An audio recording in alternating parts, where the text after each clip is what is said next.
একটা হাদিসে এসেছে যে ইনশাআল্লাহ যখন কেউ বলে কোনো কাজ করার আগে তার ওই কাজটা সুসম্পন্ন করার দায়িত্ব আল্লাহ পাক নিজে নিয়ে নেন। একটা হাদিস শোনাই, সুলাইমান আলাইহিস সালাম তার 100 জন স্ত্রী ছিল। কতজন? এখন পশ্চিমারা আমাদেরকে শেখায় যে বহু বিবাহ ভালো না, ইসলামে 4টা বিয়ের কথা বলা আছে, ইসলাম কত অমানবিক ধর্ম, এগুলো শেখায় না? শেখায়। সুলাইমান আলাইহিস সালাম কাদের নবী? বনু ইসরাইলের নবী, যিনি এই জেরুজালেম থেকে সারা বিশ্ব শাসন করেছিলেন। তার পিতা দাউদ আলাইহিস সালামও সারা বিশ্ব শাসন করেছেন এই জেরুজালেম থেকেই। পরবর্তীতে তিনি দাউদের পুত্র সুলাইমান আলাইহিস সালাম, তিনি আরো বেশি ক্ষমতা নিয়ে বিশ্ব শাসন করেছেন। জিনরাও তার অনুগত ছিল। তিনি পশু পাখির ভাষা বুঝতেন, এমনকি পিঁপড়ার ভাষা পর্যন্ত বুঝতেন। সুবহানাল্লাহ। বাতাসে ফ্লাই করতে পারতেন। জানেন আপনারা?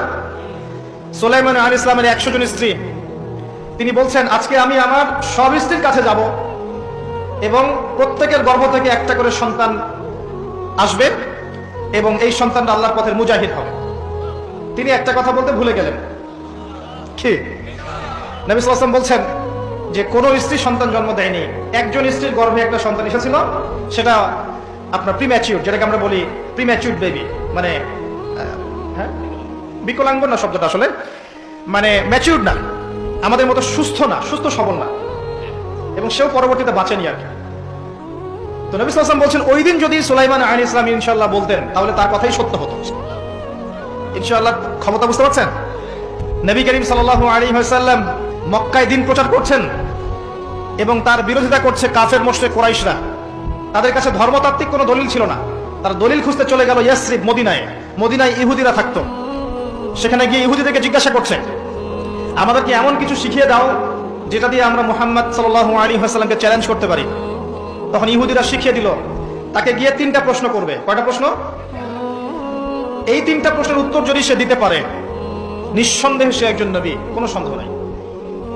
আর যদি এই 3টার উত্তর দিতে না পারে বুঝে নিবে সে মিথ্যাবাদী, সে নবী নয়। কত বড় প্রশ্ন তাহলে! কারা শিখিয়ে দিল? ইহুদিরা।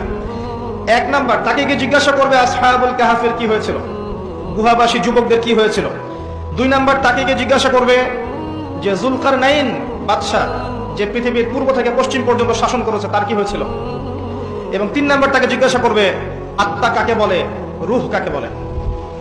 যদি উত্তর দিতে পারে সে নিঃসন্দেহে নবী, যদি না পারে বুঝে নিবে সে নবী নয়।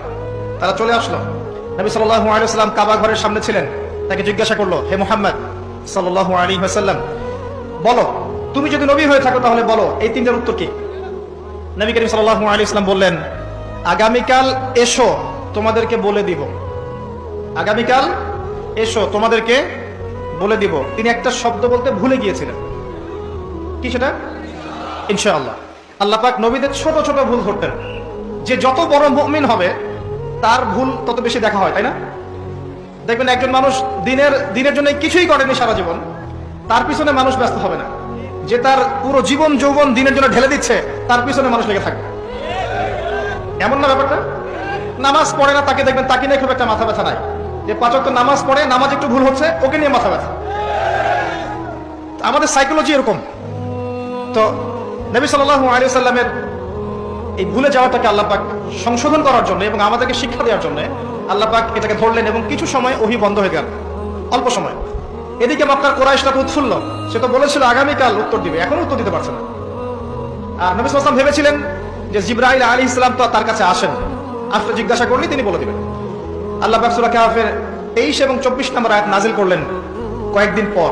আয়াতটা হচ্ছে ওয়ালা তাকুলান্না লিশাইইন ইন্নী ফাইলুন যালিকা গাদান ইল্লা আন ইয়াশা আল্লাহ। হে নবী মুহাম্মদ সাল্লাল্লাহু আলাইহি ওয়াসাল্লাম, আপনি কোশ্চেন কালেও বলবেন না যে আমি আগামীকাল কিছু করব ইনশাআল্লাহ বলা ব্যতীত। এই শিক্ষাটা কাকে দিচ্ছেন আল্লাহ পাক? শুধু তাকে না, আমাদেরকেও। কিয়ামত পর্যন্ত এই শিক্ষা থাকবে না? থাকবে। অতএব ইনশাআল্লাহ দিয়ে আপনি আল্লাহর অনুগত সভ্যতা এবং আল্লাহ বিরোধী সভ্যতাকে চিহ্নিত করতে পারবেন।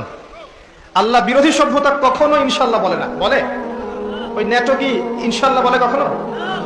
জিউসরা বলে, ও পশ্চিমারা বলে, এবং ওদের ধাঁচে যারা নিজেদের মানসিকতা তৈরি করেছে এরাও কখনো ইনশাআল্লাহ বলবে না। বলবে? বলবে না। কিন্তু আল্লাহর বান্দারা বলবে ইনশাআল্লাহ আমি আগামীকাল করবো, তাই বলবে না? ইনশাআল্লাহ।